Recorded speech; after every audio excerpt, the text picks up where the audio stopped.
요한복음에서는 계속해서 기적과 표적의 이야기들을 말합니다. 그 이유는 예수님이 누구이신지, 예수님이 우리에게 어떤 존재인지를 계속해서 알려주기 위함입니다.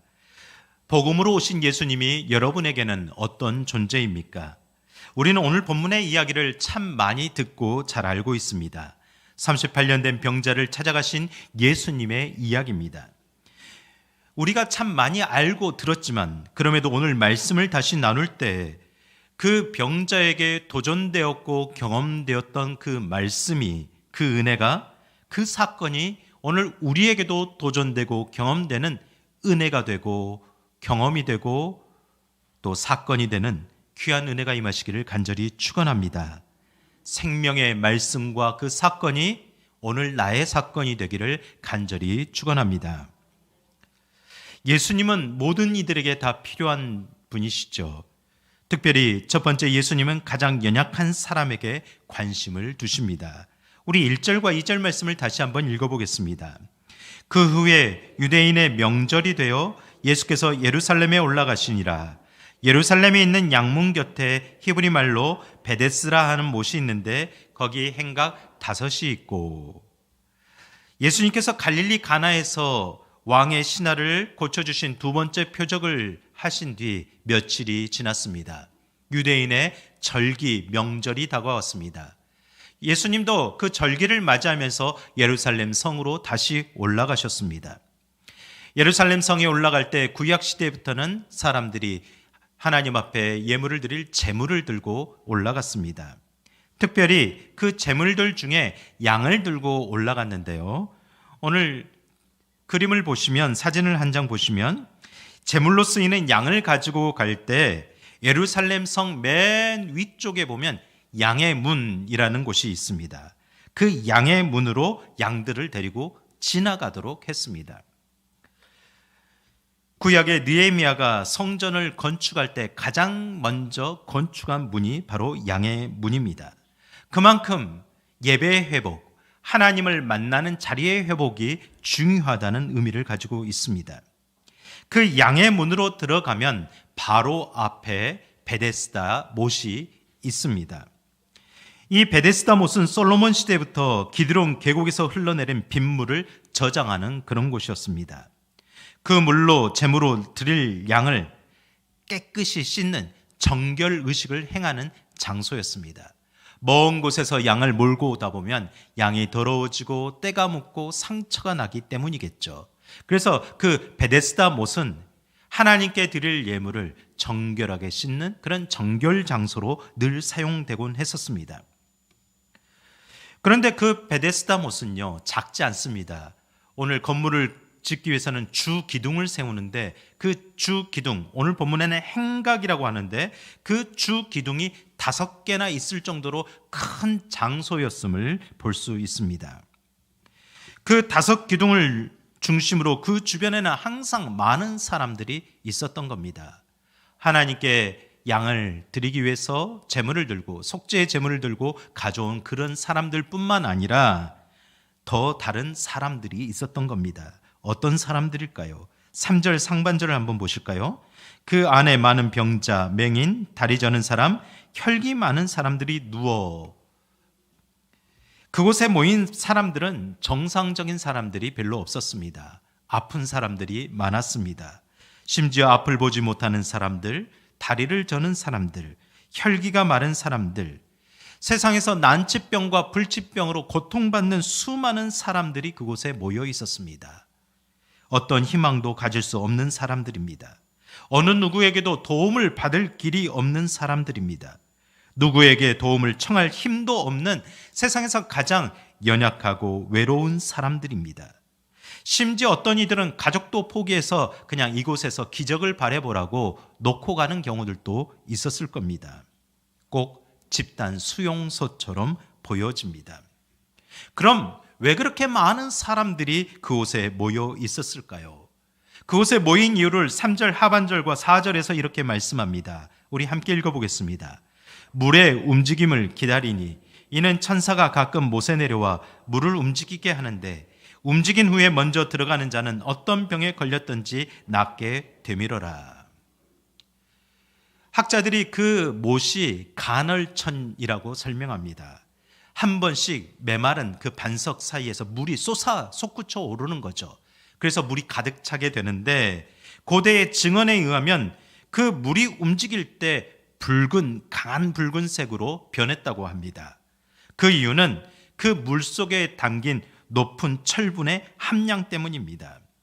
그 철분이 어떤 환자에게 닿았는데 효능이 있었던 거죠. 그래서 낫게 된 것을 보게 됩니다. 이 모습을 보고 종교적인 해석을 추가한 겁니다. 이 물이 사람들이 모이게 한 것이 아니라 천사가 움직이게 하는 기적적인 물이다. 그 물에 솟아나는데 그곳에 가장 먼저 들어가서 그 물을 닿는 자가 어떤 병에 걸렸든지 다 낫게 된다. 이런 소문이 전국에 파다하게 퍼진 겁니다. 근데 실제 나았다라는 기록은 어디에도 없었습니다. 다만 나을 것이라는 기대감, 낫겠다라는 소망이 그들을 그리로 몰려오게 만든 겁니다. 사람들이 인산인해를 이루게 되었습니다. 바로 예수님이 베데스다 목가를 찾으신 이유입니다. 세상에서는 해결할 수 없는 병을 가진 사람들, 세상에서는 어느 누구도 만나주지 않는 사람들, 세상에서는 상처 입은 사람들이 수없이 모여 있었기 때문입니다. 저는 이 베데스다 목가를 생각해 보면 오늘 우리 살아가는 삶의 현장과 비슷해 보였습니다. 사실 우리도 아픈 곳이 참 많습니다. 아니, 세상 사람들은 다 겉으로 보면 멀쩡해 보입니다. 그런데 우리는 다 아픕니다. 조금만 깊이 들여다보면, 가까이 가서 다가가 보면 고민도 많고 문제도 많고 삶의 여정마다 어려움과 눈물이 참 많습니다. 상처 없는 사람이 없습니다. 한 맺히지 않는 사람 없습니다. 트라우마가 없는 사람 없습니다. 남들에게는 평범한 일상일지라도 나에게는 큰 상처와 신음소리가 나는 날이 될 수 있습니다. 날이 그냥 흐릴 수 있습니다. 하지만 누군가는 그 흐린 날 속에서 아무도 모르는 신음소리를 낼 수 있습니다. 여러분, 시골에 가보시죠. 시골에서 사셨을 때 가장 먼저 아침을 깨우는 울음소리가 들립니다. 뭐죠? 닭 울음소리죠. 힘찬 울음소리, 우렁찬 울음소리가 모두를 깨웁니다. 그 소리를 들으면 많은 사람들이 정겨워합니다. 그런데 평생 그 소리를 듣기 싫어하는 사람도 있습니다. 시몬 베드로는 예수님을 모른다고 3번 부인하는 순간 고막을 찢는 듯한 울음소리가 들렸습니다. 평생의 트라우마가 되었습니다. 아마 닭이 우는 근처에는 가지도 않았을 겁니다. 어느 누구에게는 바다를 보고 싶습니다. 늘 바다에 가야 마음이 트여서 그곳을 찾아갑니다. 그러나 어느 누구에는 그 바다가 평생 눈물이 되고 가기 싫은 곳이 되기도 합니다. 요나 선지자에게도 그러했을 겁니다. 다 아는 그날 이후 요나는 바다 근처에도 가지 않고 배도 타기도 싫었을 겁니다. 요즘 육체적으로 아픈 사람도 많이 있지만 더 심한 마음의 병으로 아파하는 사람들이 참 많아 보입니다. 누군가는 날씨 때문에, 누군가는 소리 때문에, 누군가는 어떤 장소 때문에, 누군가는 어떤 환경 때문에, 불 때문에, 물 때문에, 음식 때문에 남과 다른 반응이 속에서 올라오는 아픔을 겪을 때가 참 많습니다. 우리는 다 아픕니다. 그래서 우리에게는 예수님이 필요합니다. 사랑하는 성도 여러분, 우리에게 예수님은 어떤 존재입니까? 예수님은 우리의 아픔을 치유하기 위해서 오신 분이십니다. 바로 그런 베데스다 목가, 그 베데스다 목가의 아픔을 가진 사람들이 수없이 많았던 겁니다. 그 사람들을 생각해 보면 평소 물이 나타나지 않을 때 그 사람들도 서로를 위로하며 격려하면서 그렇게 지냈을 겁니다. 나도 아프니 당신도 힘내라고 그렇게 말을 했을 겁니다. 그런데 하지만 그런 평화는 오래가지 못했습니다. 물의 작은 변화의 기미만 보여도 아수라장이 되는 겁니다. 먼저 들어가야 된다. 그래야 살 수 있다. 단 한 사람이 되기 위해 누군가를 짓밟습니다. 물어뜯고 밀치는 생지옥이 되고 마는 거죠. 자기가 살기 위해서는 절대 자비란 있을 수 없습니다. 사람들마다 이익이 있는 곳에 돈이 된다면 아우성치고 몰려든 이유입니다. 바로 그런 세상입니다. 더군다나 덜 장애가 있거나 덜 아픈 사람들은 더 빨리 들어갈 가능성이 높습니다. 누군가 도움을 줄 수 있는 사람이 곁에 있거나 그런 사람을 돈으로 살 수 있는 재력이 있다면 그만큼 가능성도 높아집니다. 그래서 돈을 모으려고 집착하나 봅니다. 나의 가능성을 높이기 위해서, 나애가 낫기 위해서. 베데스다 목가는 누구에게나 공평한 것처럼 보입니다. 그러나 무한한 경쟁 속에서 단 한 사람만 살아남아야 되는 매우 불공평하고 무자비한 세상을 보여주고 있습니다. 우리는 다 아픈 존재들입니다. 우리는 그렇게 치열하게 싸워야 되는 존재입니다. 괜찮아 보여도 다 아픕니다. 그래서 예수님이 우리에게 오신 겁니다. 그곳에 한 사람이 있습니다. 5절 말씀해 보니 거기 38째 해 된 병자가 있더라라고 말씀합니다. 그는 그곳에 자리를 잡고 38년 동안 누워 있었습니다. 38년. 그 단어 한 단어만 들어도 얼마나 오래되었는지, 얼마나 외로웠는지, 얼마나 힘들었는지를 우리는 다 느껴질 수 있습니다. 어쩌면 이제는 누가 봐도 이 사람은 더 이상 나을 수 없다, 그런 생각되는 사람입니다. 본인이 생각해도 나을 수 있다는 희망이라고는 손톱만큼도 찾아볼 수 없는 사람입니다. 바로 그런 사람, 많은 사람들 중에서 가장 어두운 자리에 있는 사람, 많은 사람들 중에서도 가장 슬퍼하는 사람, 가장 좌절하고 희망의 끈을 놓아버린 사람, 바로 그 사람을 집중하시고 예수님이 찾아오신 겁니다. 모든 사람 중에서도 그 사람을 가장 보길 원하셨습니다. 우리는 이 부분에서 하나님의 마음을 읽을 수 있어야 합니다. 하나님은 어떤 사람을 찾으실까요? 하나님은 어떤 사람을 만나길 원하실까요? 어떤 사람에게 은혜 주길 원하실까요? 사랑하는 성도 여러분, 여러분도 38년 된 병자처럼 내가 가장 힘들다고 생각하지 않습니까? 내가 가장 어려운 자리에 있다라고 생각하지 않습니까? 내 과거의 상처가 어느 누구보다도 더 크다고 생각하지 않습니까? 그렇다면 하나님이 계십니다. 하나님은 많고 많은 사람 중에 마치 나 한 사람만을 구원하시기 위하신 것처럼 이 땅에 오셨습니다.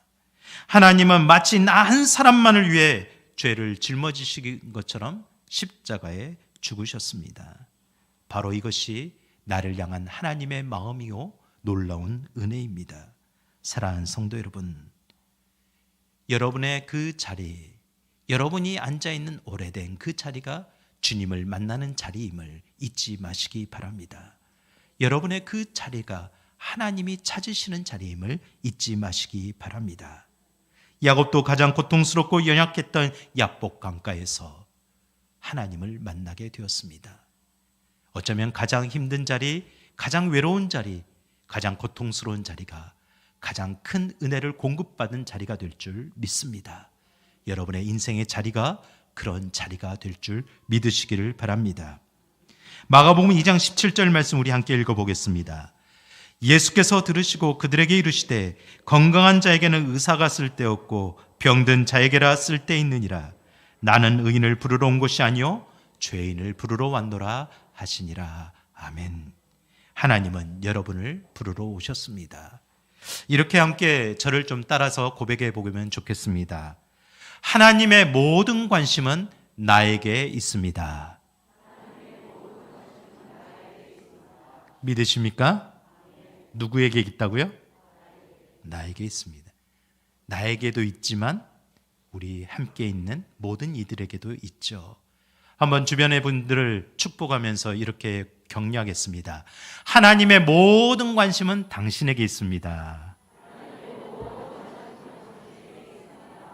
다시 한번, 하나님의 모든 관심은 당신에게 있습니다. 할렐루야. 이 믿음으로 살아가시기를 간절히 축원합니다. 오늘 이 예배의 자리가 하나님의 관심이 나에게 있음을 발견하고 그 관심을 가지고 사랑을 힘입어 살아가는 힘을 얻는 자리 되시기를 간절히 축원합니다. 두 번째, 하나님의 관심이 있는 자리, 그곳에서 주님이 말씀하십니다. 일어나 자리를 들고 걸어가라. 우리는 그 말씀을 듣고 응답해야 됩니다. 6절 말씀 읽겠습니다. 예수께서 그 누운 곳을 보시고 병이 벌써 오래된 줄 아시고 이르시되 내가 낫고자 하느냐. 예수님께서 38년 된 병자에게 말씀하셨습니다. 내가 낫고자 하느냐? 여러분, 이 질문에 대해서 어떻게 생각되십니까? 합당한 질문입니까? 아니요. 황당한 질문이죠. 아니, 무례한 질문입니다.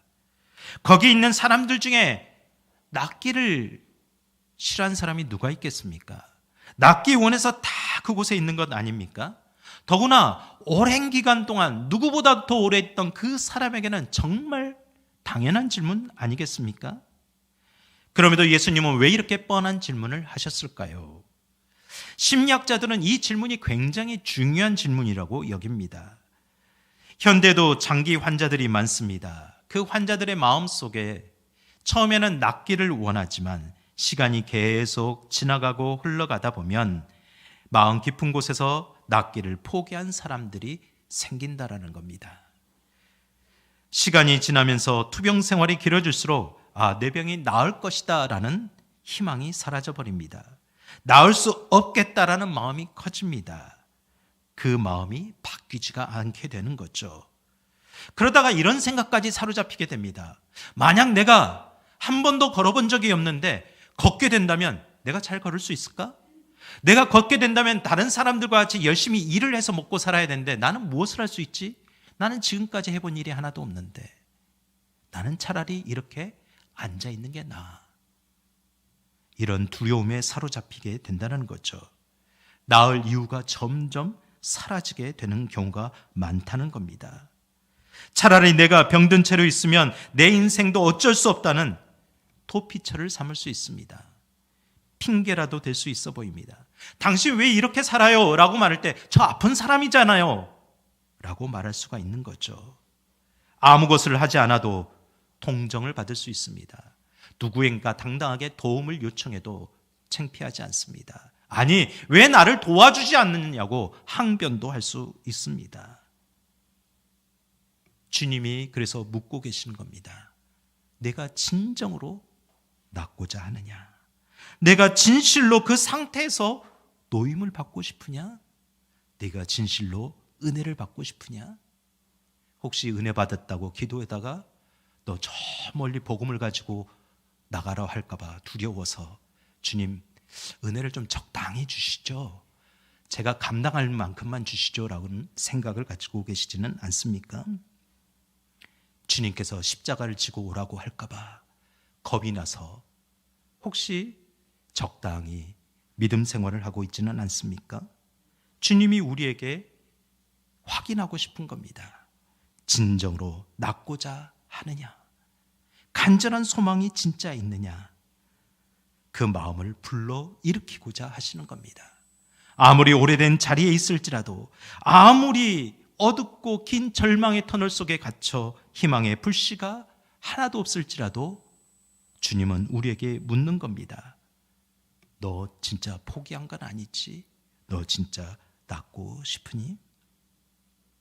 주님의 질문에 38년 된 병자는 어떻게 대답했습니까? 7절 말씀 함께 읽겠습니다. 병자가 대답하여 주여 물이 움직일 때 나를 못에 넣어주는 사람이 없어 내가 가는 동안에 다른 사람이 먼저 내려가나이다. 아멘. 이 38년 된 병자, 저라면 네 주님 당장 걸어보고 싶습니다. 이 두 발로 걷고 뛰어보고 싶습니다. 온 세상을 다니고 싶습니다. 이렇게 대답해 봤을 것 같습니다. 그런데 전혀 그렇게 대답하지 않았습니다. 온통 신세 한탄으로 일관했습니다. 주여, 제가 여기 있습니다. 그런데 아무도 나에게 관심을 갖지 않습니다. 나를 들어서 못에 넣어주질 않습니다. 외면하고 살아갑니다. 다 각자 자기 살기에 바쁩니다. 나는 이미 스스로 움직일 수 없습니다. 누가 나를 들여다 줄 그런 사람도 없습니다. 나를 들고 간다 한들 내가 가장 먼저 들어간다라는 보장도 없습니다. 주님, 저는 그렇습니다. 그냥 나에게 도움을 좀 주시든지, 아니면 당신이 힘이 있으면 나를 가장 먼저 못에 넣어주든지, 그렇게만 하면 되지 않겠습니까? 이렇게 대답을 하는 겁니다. 모든 것을 체념한 상태입니다. 이제 나 좀 못에 넣어주세요라고 그만 외치고 싶다라는 거죠. 더 이상 외칠 힘도 없다라는 겁니다. 너무 오랜 시간 절망 속에서 자기 비하와 자포자기하는 마음만 남아있게 되는 겁니다. 바로 예수님은 그런 마음이 회복되길 원하신 겁니다. 사랑하는 성도 여러분, 우리가 기도하고 예배드리는 목적이 여기 있습니다. 여러분, 세상에서 어떤 상처가 세상에 어떤 절망이 있든지, 여러분 주님의 말씀 가운데 다시 용기를 가지시고 힘을 내시기를 바랍니다. 그런 사람들, 그런 마음의 생각을 바꾸는 사람들에게 주님의 음성이 들려줄 줄 믿습니다. 8절 말씀 함께 읽겠습니다. 예수께서 이르시되 일어나 내 자리를 들고 걸어가라 하시니. 아멘. 주님의 명령은 간단합니다. 세 가지의 단어입니다. 일어나라, 내 자리를 들어라, 그리고 걸어가라. 일어나라. 한 번도 일어나 본 적이 없습니다. 내가 일어날 수 있을까? 의구심마저 듭니다. 그럼에도 주님의 명령은 불가능한 가운데 말씀하십니다. 우리는 이 말씀 참 좋아하죠. 믿는 자에게는 능치 못할 일이 없느니라. 믿는 자에게는. 믿음이 있으십니까? 믿음이 있으시길 바랍니다. 믿음이 있으면 자리를 들고 일어나라. 너의 과거가 어떠했던지, 너의 상처가 어떠했던지, 너의 핑계점과 너의 불가능과 단절하고 담대하게 일어나라고 말씀하십니다. 그 오래된 자리에서 그냥 주저앉고 싶은 그 마음, 그냥 낫고 싶은 것보다 나는 이 자리가 좋사오니 그냥 이렇게 살아가고 싶은 그 마음에서 일어나라고 말씀합니다. 그리고 걸어가라. 38년 동안 묵고 있던 모든 절망을 들고 일어나 앞으로 걸어가라. 절망에서 희망으로 걸어가라. 소망으로 걸어가라. 주님이 말씀하십니다. 이 주님의 말씀이 그 사람에게 효과가 있었을까요? 없었을까요? 여러분이 그 사건의 주인공이라면 어떠하겠습니까? 분명히 있었기 때문에 말씀을 하시겠죠. 9절 말씀 함께 읽겠습니다. 그 사람이 곧 나아가 자리를 들고 걸어가니라. 이날은 안식일이니. 그는 자리를 들고 일어나 걸어가라 말씀에 순응하고 반응했습니다. 어쩌면 힘이 들어갈지도 모르는 그런 전혀 신경이 없던 그 발에 힘을 줘보려고 노력을 했을 겁니다. 일어나려 보고 몸부림을 쳤을 겁니다. 그러다 진짜 일어나게 되었습니다. 일어나지네? 그래, 한 걸음 걸어가 볼까? 진짜 걸어가지네? 그럼 10m만 가볼까? 갈 수 있네? 나도 걸을 수 있구나. 나도 이제 내 인생을 스스로 살아갈 수 있구나. 발견하게 되는 겁니다. 이것이 우리의 믿음인 줄 믿습니다. 사랑하는 성도 여러분, 기적은 한순간에 일어날 수 있지만 한꺼번에 일어나지 않습니다. 한순간 한순간 우리를 살아가게 하시는 것이 기적인 줄 믿습니다. 우리 마음에는 늘 변화와 희망에 대한 욕구가 있습니다. 지금 있는 상태에서 더 좋아지기를 누구나 사모합니다. 내 몸이 좋아지기를 원합니다. 내 건강이 나아지기를 원합니다. 내 형편이 나아지길 바랍니다. 내 신앙도 좀 더 성장했으면 좋겠습니다. 내 삶이 좀 더 바뀌어지길 바랍니다. 그러나 실제에서는 그렇게 되지 않을 때가 너무 많습니다. 바로 그때, 그 자리에 있을 때 오늘의 말씀에서 해답을 찾아가시기를 간절히 축원합니다. 38년간 그 자리에서 주저앉아 일어나지 못했던 사람, 못이 들어가는 것이 아니라 그 자리를 보존하는 것만으로도 이미 삶의 목적이 뒤바뀌어 버린 인생, 살고자 하는 의지가 강한 것이 아니라 가까스로 숨만 쉬고 있는 모든 인생들에게 주님이 말씀하십니다. 일어나라, 내 오래된 자리를 들어라, 걸어가라. 이 음성이 여러분에게 들려주시기를 간절히 축원합니다. 그 음성이 여러분에게 막 외쳐지기를, 요동쳐지기를 간절히 축원합니다. 사랑하는 성도 여러분,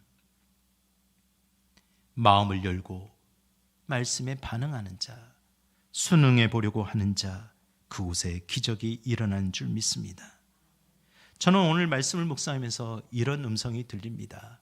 늘 기도하다 보면 이렇게 기도합니다. 하나님은 저를 포기하지 않으셨죠. 하나님은 저를 포기하지 않으셨기에 주의 길을 가도록 이 자리까지 부르셨죠. 때로는 실수투성입니다. 모난 부분이 참 많습니다. 그래도 그 길을 끝까지 걸어가게 하실 줄 믿습니다. 하나님은 우리 성도들을 포기하지 않으셨죠. 하나님은 우리 교회를 포기하지 않으셨죠. 하나님은 우리에게 기대하는 바가 크시죠. 그래서 하나님은 말씀하시는 겁니다. 그래, 내가 너를 포기하지 않았으니 너도 너를 포기하지 않았으면 좋겠다. 이것이 주님의 마음이고 주님의 음성인 줄 믿습니다. 사랑하는 성도 여러분, 그곳이 바로 베데스다 목가입니다. 세상은 그곳이 자비의 집이라고 치열하게 싸우는 곳이라고 말하지만 그곳은 주님의 말씀이 선포되고 은혜가 있는 집입니다. 여러분, 저는 오늘 이 사건에서 가장 핵심적인 단어의 한 단어를 발견하게 됩니다. 9절 마지막에 그 사건이 일어난 날이 어떤 날입니까? 안식일이라. 여러분이 찾아온 곳이 베데스다 자비의 집입니다. 이 주일을 맞이해서 예수 그리스도의 그 죽으심을 알고 부활하심을 알고 여러분이 그 신앙을 따라 찾아온 것이 은혜의 장소입니다. 오늘 그저 왔다 그저 돌아가는 그런 심령들이 하나도 없기를 간절히 축원합니다. 오늘 안식일 우리가 주님의 이름을 의지하며 찬양하고 말씀 가운데 반응할 때 주님께서 우리에게 동일하게 말씀하십니다. 너의 주저앉은 자리가 너무 오래되어서 일어날 줄 모르니? 일어나는 방법을 잊어버렸니? 아니면 스스로 일어설 수 없다라고 자책하고 있니? 내가 도와줄게. 일어나라. 자리를 들어라. 더 이상 그 자리에 있지 말아라. 걸어가라. 주님이 계신 곳에 참된 소망이 있는 줄 믿습니다. 성령의 음성이 말씀 가운데 들려지기를 간절히 축원합니다. 사랑하는 성도 여러분, 오늘 주님이 여러분에게 관심을 갖고 있다면 나에게만 관심을 갖는 것이 아니라 그 은혜 받은 자들을 통해서 세상에 관심이 보여지길 원합니다. 생명의 주권자가 되신 예수 그리스도 이름, 그 이름을 믿는 나에게 일어나 걸어갔던 그 모습을 본 제자 베드로가 똑같이 명령했습니다. 성전 미문가에 앉아서 구걸하던 이에게 예수님이 외쳤던 것처럼 자신도 동일하게 외쳤습니다. 사도행전 3장 6절 말씀 우리 함께 읽겠습니다. 베드로가 이르되 은과 금은 내게 없거니와 내게 있는 이것을 내게 주노니 나사렛 예수 그리스도의 이름으로 일어나 걸어라. 아멘. 일어나 걸으시길 바랍니다. 더불어 일어나 걸으라 선언하시고 선포하시는 인생 되시길 바랍니다. 사랑하는 성도 여러분, 우리도 삶의 자리에서 38년 된 병자와 같은 사람들을 계속해서 만날 수 있습니다. 그때 우리는 어떠해야 됩니까? 혹시 그런 사람이 내 주변에 있지는 않습니까?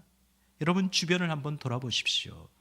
말은 하진 않지만 과거의 상처로, 마음앓이로, 트라우마로 눈물을 흘리고 있는 사람이 나와 함께 예배드리는 사람 아닙니까?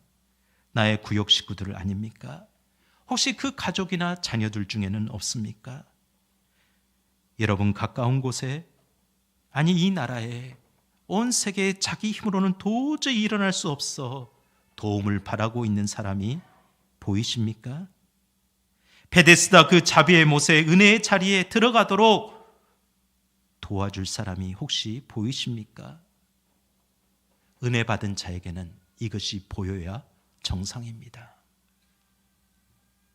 하나님은 그게 보이게 하기 위해서 우리에게 은혜를 주시는 겁니다. 우리를 찾아오신 이유입니다. 그래서 저는 늘 소망하며 기도합니다. 우리 한성교회가 세상에서 어떤 형편으로 찾아올지라도, 세상에서 어떤 낙심 가운데 있는 모습으로 찾아올지라도, 세상 가운데서 어떤 아픔을 가지고, 기도의 제목을 가지고 찾아올지라도 서로가 환대하고 안아주는 교회 되길 기도합니다. 이곳에 오는 성도 여러분, 이곳이 베데스다입니다.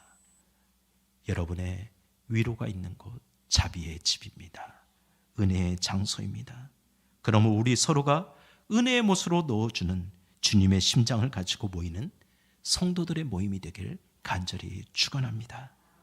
우리 함께 기도하십시다. 주님의 말씀을 들으십시오. 주님께서 말씀하십니다. 내가 낫고자 하느냐? 그러면 일어나라. 자리를 들어라. 걸어가라. 주님의 음성을 듣습니다. 주님, 내가 낫고 싶습니다. 저의 가정이 낫고 싶습니다. 저의 삶이 낫고 싶습니다. 저의 신앙이 낫고 싶습니다. 나를 좀 만져주십시오. 지금까지 그 자리에 주저앉아 있던, 그 사로잡혀 있는 모든 부정적인 생각과 마음을 이기도록 주님 도와주십시오. 말씀을 붙들고 다시 일어나 보겠습니다. 반응해 보겠습니다. 내 고집, 내 경험, 내 자리를 다 버리고 일어나 걸어가 보겠습니다. 나의 발걸음을 생명의 길로 인도하옵소서. 우리 이 시간 우리 자신을 위해서 우리 함께, 여러분의 주변에 낫고자 하는 이들을 위해서 우리 함께 기도하십시다.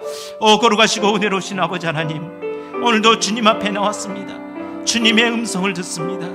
주님, 그 십자가의 사랑으로 저희를 어루만져 주시사 그 피 묻은 오른손으로 저희를 구원해 주셔서 우리의 영혼이 한번 구원받는 것으로서는 주님, 우리가 살아가기가 너무 힘들 때가 많습니다.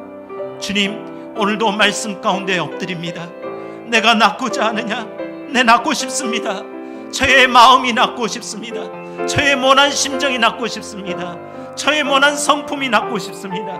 저의 가정에, 저의 자녀에 해결할 수 없는 이 모든 일들을 낫고 싶습니다. 주님, 저의 신앙이 주저앉아 있는 자리가 낫고 싶습니다. 저의 모든 것이 정말 낫고 싶습니다. 열망합니다. 소망합니다. 용기를 주옵소서. 걸어가 보겠습니다. 내 오래된 자리를 들고 일어나 보겠습니다. 주님, 생명의 빛으로 인도하옵소서. 생명의 길로 인도하옵소서. 주님만이 하십니다. 주님만이 가능하십니다. 주님만이 도우실 수 있습니다. 주님, 주님을 의지합니다. 주님을 바라봅니다.